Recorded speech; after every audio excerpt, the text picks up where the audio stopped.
It was like they were waiting for them to come out the front door. They were just patiently standing there looking at the house. It did not look like normal animal behavior at all. And as she's looking, one of the animals looks up at Shelly in the window, and the creature stands on its two legs. It gets on its hind legs and looks at her, and Shelly gasps and falls over because the creature's like 8 feet tall. And so Shelly's on the ground looking at Chelsea, and she can't believe what she just saw. It's like her brain can't process that this creature, one, had even seen her. They barely had their head up in the window.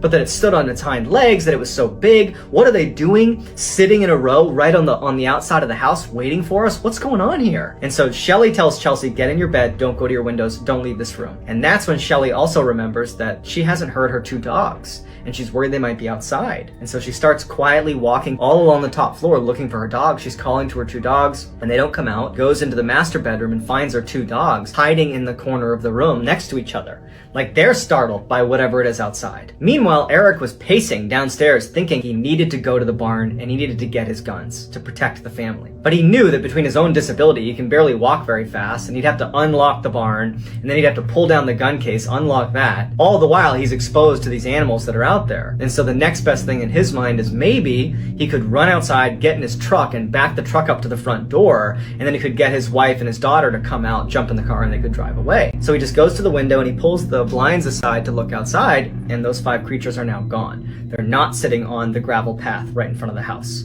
He doesn't know where they are, but they're not in front of the house. And so he closes the blinds and he's like, well, I don't know where they are. It's too dangerous to go out there. He starts pacing some more and he goes back to look, and he sees them back in the field where they first saw them, all 5. He can see all 5. They're facing the house still, but he can see them because the moon has now popped through and he's got illumination on the field, and he can see all 5. And he's like, okay, maybe if I just keep my eye on them, I can open the door, run out, get the car, back it up without them seeing me. And so without telling Shelly, he opens the door and he goes onto the front porch and he sees them out in the field. He's got a good line of sight on them. Quiet as he can, he walks down the steps and he makes his way over to his truck, which is about 10 meters away. And as he's getting closer and closer to his truck, he's got his eye on the creatures that are in the field. They haven't moved. They apparently haven't seen him. He gets to the driver's side of his truck and he's got his keys out and he's kind of fumbling to hit the unlock button, and then his motion sensor light kicks on. And he's so on edge being out there, when the light kicks on, he drops his keys because he's so startled. And the first thing he does, he looks towards the field, and he sees that one of the 5 creatures is now standing on its hind legs looking at him directly. Before he even bends down to get his keys, he sees them all running towards him. He reaches down, he grabs his keys, he runs back to the house as fast as he can, and he gets inside and slams it right as he can hear them crossing the gravel right in front of the house. And he hears them bound onto the porch and start running around the wraparound porch. He's too scared to even look in the window, so he ducks down to get out of view. Shelly, who is upstairs, can hear everything going on, and she yells, Eric, what's going on? And he goes, stay up there, stay up there. Shelly, Eric, Chelsea, everyone's just frozen waiting, knowing that these creatures are right on the other side, walking along his wraparound porch. And after a while, he hears the footsteps of these creatures leave the porch and go back onto the gravel area. And at some point, he pokes his head up and he looks, and all 5 are sitting there just facing the house, waiting for them to come out of the house. And so he scurries up the stairs to where Shelly and Chelsea are, and they just are so scared. So they decide they gotta call the police. If nothing else, the police will drive up, and their vehicle might scare away these creatures. But on the phone, Shelly lets on that what they're really scared about is something on their property. In fact, it's 5 creatures, things running around outside their property.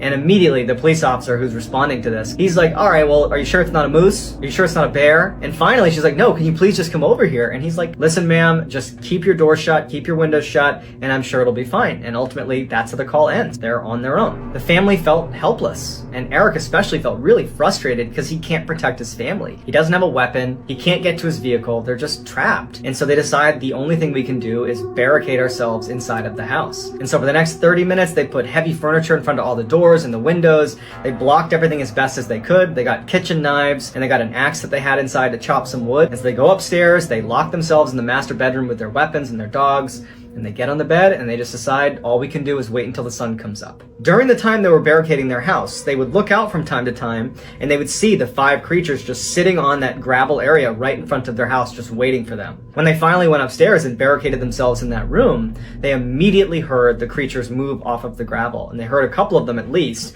walk onto the porch. and start pacing around the porch. And it's totally silent besides the sounds of these creatures. And they were clearly communicating with each other. They were bumping into walls, and then they were howling at each other. There was clear communication happening where they were trying to coordinate some sort of attack on the family. Now, the way the house was set up is there was a second floor roof, and then the first floor was a little bit wider than the second floor and had its own kind of separate roof. And after a while, the creatures stopped walking on the porch. They left the porch and it's just silence. And then they would hear them jump onto that first roof. The scary thing about this is that if you walked around the roof, you could actually look into the second floor windows. And so they're laying there, and periodically they'd be looking out their window. There was windows on either side of the room they were in, but there was a thin curtain between them and the window. And so from time to time, these creatures would walk past their windows, and they would stop, they'd put their paws up onto the window, and they would look inside.